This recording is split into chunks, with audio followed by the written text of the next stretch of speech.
Hello and welcome to Glasgow Rangers Nation with me, your host, Owen James. What's happened to my glasses there? They've gone very weird, darkened suddenly.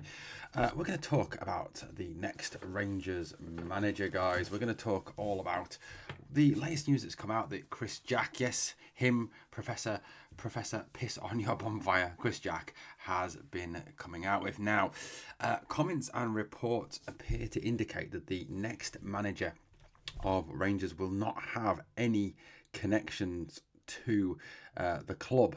That this will be a person from outside, a completely fresh pair of eyes, someone who has not previously managed the club, someone who has not previously even played for the club, probably. That is what is being said. So it looks highly unlikely, therefore, of course, that means that Barry Ferguson will get the job. I mean, I think it's the right decision. No home win in 7 games, 33% win percentage, career-wise, 42% win percentage.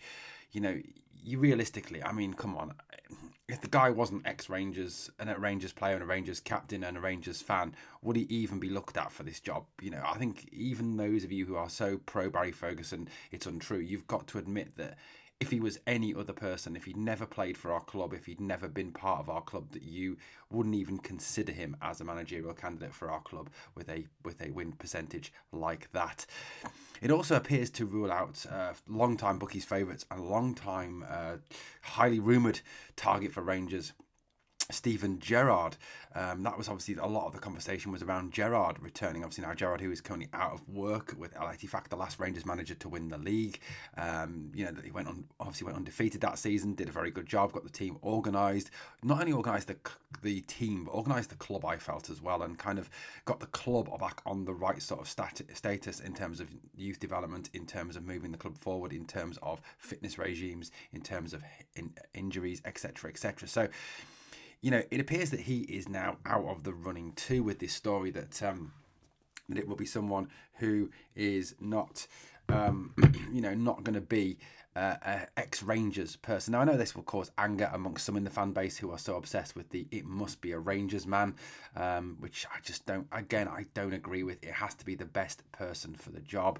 You know, whatever walk of life you work in, you know, you cannot work on a situation where you have to have someone because they are a particular support particular team or a particular colour, particular gender, particular race, particular religion, whatever. You've got to get the best person for the job.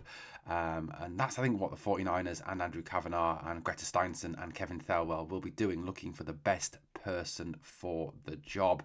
Now, obviously, this increases the chances of someone like Marco Rosa or Gerhard Struber's another one who's been linked in recent days, been the candidate. Neither have any links to Rangers.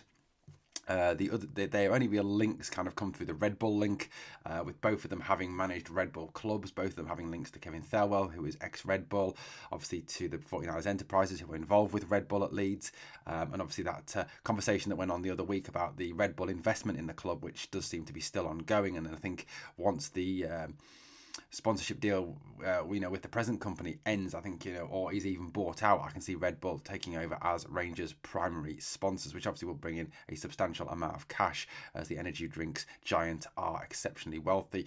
I could even see perhaps in the long run Red Bull doing as they did at Leeds and buying a stake in the club. They obviously own their own clubs like RB Leipzig, New York Red Bull, RB Salzburg, for example, but they also own stakes in clubs like, for example, Leeds United. So I could see that happening in the future. So look, it does look like it will be someone from outside of the club who will manager. You know, I think people have obviously talked that kind of also rules out Kevin Muscat, ex-Rangers player, but I don't think he was ever on the block this time. He wasn't even in the odds of top 10. I think, the situation was very much that because he'd kind of been overlooked in favour of Philippe Clement back in the day when Clement was appointed, that kind of put Muscat not on a favourable status anyway and didn't want to come to the club. I don't think he ever wanted to be a second choice. So, that's kind of, I think, where he was coming from, even though it would be new owners, obviously. I think, sometimes if you're rejected once, you don't want to go to that place that you've been rejected from. Obviously, we'll talk about Kjetil Knutsen. Again, I genuinely don't see that one happening. He doesn't appear to be very high in the betting odds. I mean, it could follow that he could be a candidate. The talk has been that no appointment will be made until after the season, which obviously would allow Knutsen to complete the Europa League campaign with Bodo, which obviously, I think he would want to do. So, look, I think that is still a possibility, but I think it's a distant possibility. I think the reports that we had the other week indicating that, Marco Rosa was very much the favourite for the job. I think, could well be pretty close to the mark, although I have heard sources saying that Gerhard Struber, ex-Red Bull manager, RB Salzburg manager, present Cologne manager in Germany, could well be a candidate for the job. So, look, there's plenty of people out there, but I think it's very interesting that the 49ers obviously want to bring in someone from outside, someone with a complete fresh pair of eyes, someone who can kind of look at the situation completely afresh and start again. I think there really is a need to do that. If you look at where we are as a club now, where we need to get to as a club, how we need to obviously catch them lot across the city up, there is a need for someone to come in with a fresh pair of eyes to kind of really shake things up, because what we are doing presently and what we have done for the last few seasons clearly is not working in the slightest. Just as an aside on that Gerhard Struber link, he's a guy who started his managerial career at FC Liefering, went to Wolfsberger, not Wolfsburg, but Wolfsberger, was a manager of Barnsley between 2019 and 2020, then was with New York Red Bull, then RB Salzburg, and now manager of Köln in Germany, where, his, in terms of his record at Köln, it's not too bad, considering it is Köln and not one of the top German clubs. He's managed 36 games, 19 victories, 7 draws, 10 defeats, 52.7% win percentage, had a 58% win percentage at RB Salzburg, and a 37% win percentage at New York Red Bull, and a 35.9% percentage at Barnsley in the English, I think that was Championship at the time when Barnsley were in that point.